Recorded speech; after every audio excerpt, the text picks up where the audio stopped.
Bertrand Traoré. We were talking about a 3 to 4 week schedule possibly for the return of them. That's this weekend's game against Fulham. Yes, Granit has more or less trained fully this week, so he's available for selection.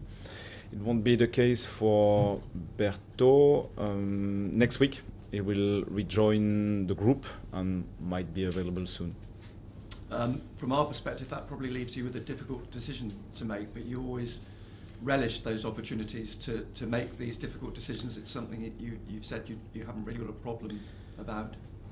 Yeah, it's better to play with Granit than without. When you've got more options for the starting 11 and on the bench, I think the team is stronger.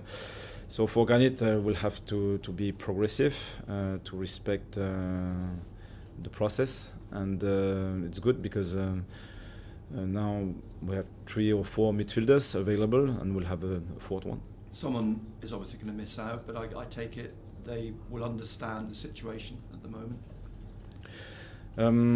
Yeah, the competition is important in a group, and it's important as well for the team, because we can't play with only 11 players. We always need 12, 13, 14, 15, 16, depending on the situation and the repetition of games. I take it everyone else is okay. Yeah. Yes. Only Reinildo. Ray won't be available at least 3 or 4 weeks, so potentially after Brighton, in time for Newcastle potentially. So what's he done? Knee injury. Yeah.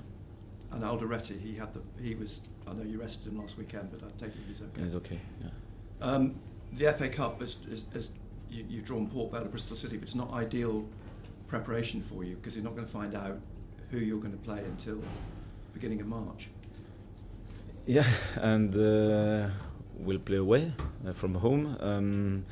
We used to do that now. The third round playing away, but it's going to be another challenge. We'll play it with ambition, and we'll see who will be the opponent later. Fulham this weekend.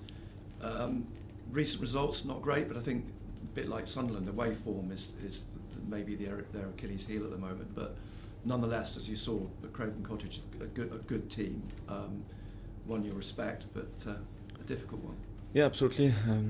They are a well-established Premier League team now, with this ability, those patterns to play through you and through the pressure, and they have good players. They have this ability as well to be clinical. Harry Wilson is in good form, for example, but he's not the only one. They are not perfect, like every team, but they are strong, and it will be a good test for us. A good opportunity to reach 39 points with the 2 away games coming up, obviously Bournemouth and Leeds, just to make things to settle down a little bit more before your 40-point target. The famous one. Yes, we have 12 games left, so 36 points available, and I want to see the positive side. Next game is an opportunity to win 3 points.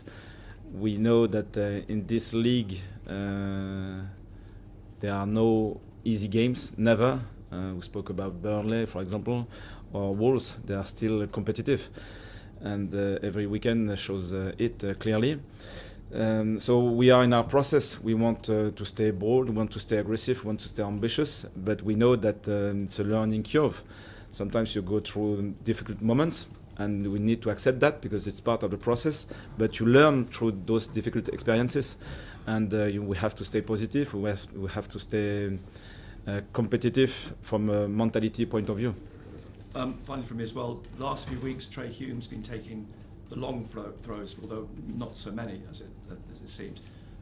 Is that a tactical decision, or has he got an issue with his arms and he's not? Yeah, he's got an issue with his hand. I hope we'll be close to his previous ability soon. Right, thank you. Régis, just on Reinildo, sorry, how did it? Was that in training he injured himself? It was during the game at home against Liverpool, and he felt something in his knee. We expected the first diagnosis wasn't positive, really, and after that we had the second diagnosis, and it was more positive. So he needs a short period of rest to be back. I mean, obviously, any injury is a blow, but he's the kind of natural left sider on that. You're probably going to have to be sort of creative to replace him, aren't you? We'll find a solution. Yeah, and look, you have done this season, haven't you? Yeah, absolutely. You've needed to. Are you confident you've got the solution within the squad? Yeah, I think so. Yeah, I'm confident. How much have you in the few weeks he's been missing? How much have you missed Granit Xhaka on the pitch? It's part of the journey. I think we have to accept that. He played a lot. It was really important for us as a player and as a leader. So he helped the young lads in this squad to grow and to be competitive. When you remove a leader, the place is a bit empty at the beginning, but it's an opportunity to grow. And I think we have in this squad many players with the ability to lead. So it's probably not with the same level of experience, because it's impossible. You can't buy experience. You have to go through different events, but they have this ability. So you start, I would say, locally. The goalkeeper with his defense, the centre backs with their line and the sixes to press and to help the forwards and the wide triangles and so on.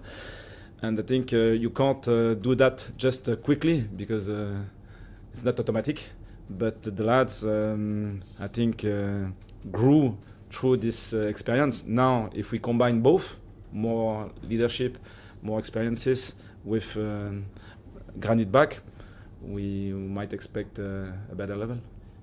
For Granit himself, sort of from the outside looking in, it appears as though he's been, and you touch on it there, a real kind of support to the players travelling to away games. It seems like he's been there and been a support. And I think you maybe said earlier in the season on the pitch, he's like your manager on the pitch. Has he been like your assistant manager for the last few weeks? We have coaching staff, an efficient coaching staff, but it's still important. And he stays connected as well with the story of the season. I think it's still important to stay in contact with problems, solutions,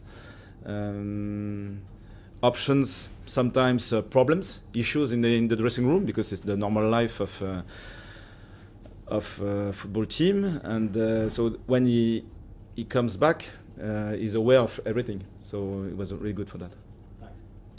Hi Régis, I'll open up with a bit of a random one. I saw Luke O'Nien had been out and about, and he was approached by a supporter who asked him to give a birthday message to their daughter, I think. Instead he decided to FaceTime this fan instead. Does that sum Luke O'Nien up as a person, do you think?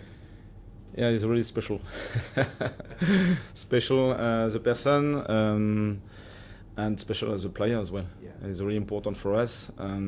Played a really good game against Oxford. It was a fight in this area of the pitch, and it wasn't only the defensive side. It was also really good with the ball and with this ability to carry the ball, to pin and play outside, for example. So he's a really strong teammate, and he leads by example, and this energy is really positive for the squad. In your kind of managerial experience, does every squad need a Luke O'Nien, a person and a player like a Luke O'Nien? Because it's not just what he does on the pitch, it's what he does in the dressing room as well, isn't it? Yeah, it's this profile is really rare, so we have to enjoy to have one like him in the squad. And yeah, it's always positive when he didn't play a lot, but his behavior is always connected with the squad first, team first, and two, I want to improve myself through different experiences, because you don't play, and as a footballer you want to play, but you can seize everything to get better. I just want to ask you about Christian Speakman, obviously leaving the club. Did you have a chance to speak with him immediately before he left? Have you been in touch with him since or not? Not really, because it's a difficult period. Yeah. So we have to respect just this part, but we stayed in contact, and I hope a bit later we'll have the opportunity to speak again, because we had a really good relationship. And just on the player side, it's been good to see Jocelyn get some minutes for Sunderland, obviously at the weekend. Nilsson make his full debut against Liverpool. How have they fitted into the general ethos of the squad at Sunderland so far, would you say? I think their profiles are really well connected with our game identity. We like playing with wide wingers, and it's not easy to fill this position, especially with young players. This league is so demanding that probably it's impossible right now to maintain the level. So we started with young players. They were good sometimes, but struggled to maintain the same level. So we need more energy, maybe more depth, and those two players are there for that reason. And after that, with opportunities, we never know how they will grow. Sometimes you have really good surprises because it's quick. Sometimes you need to support them for a long period. Maybe a loan is useful sometimes, but we believe that they will grow. Just finally on the game against Fulham, obviously the last time at home, saw Sunderland lose that unbeaten record so far this season. Is your message to the players now go and start another unbeaten run at the Stadium of Light? Yeah, I would like. We were aware of the fragility of this sequence because the Premier League is so demanding. So we want to see the positive side. Keeping this sequence alive for 12 games, it's really impressive. And if it's broken, doesn't mean that we are not able to be strong at home again. And I think it will be the case. We might struggle at times, it's normal, but we want to stay proactive, we want to stay bold, we want to stay positive in our stadium. Régis, just going back to Luca 9 for a second, I think he joined the club when they were in League One. How unusual is it for a player to be able to start at that level and progress with the club and still be able to hold his own in the Premier League? Yeah, it's not usual. It's a fact, and it's really well connected with his attitude. And I really want to highlight the way he behaves every day. He's so well connected with the lads. He's the club captain, but not the match captain. And the way he connects with the collective ambition, first of all, and then his own way to manage every opportunity to grow are perfect. I think for manager, coaching staff, and for the young players as well, when they struggle because they don't play as they would like, you have a player like him, you say, I can be inspired by him, rather than sometimes in football you can meet talented players but with bad behaviors.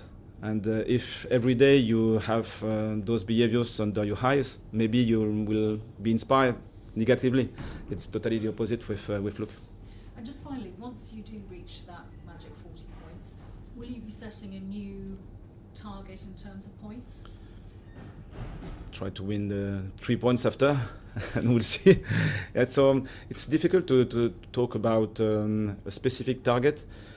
Obviously, for the retention, around 40, 42, we don't know because the race will be intense until the end.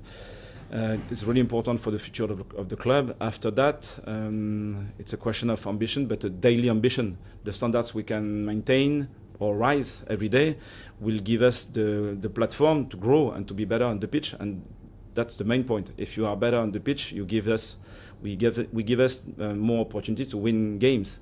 And if it's just about words, it doesn't mean anything. It's about behaviors. Thank you. Cheers. Cameras off.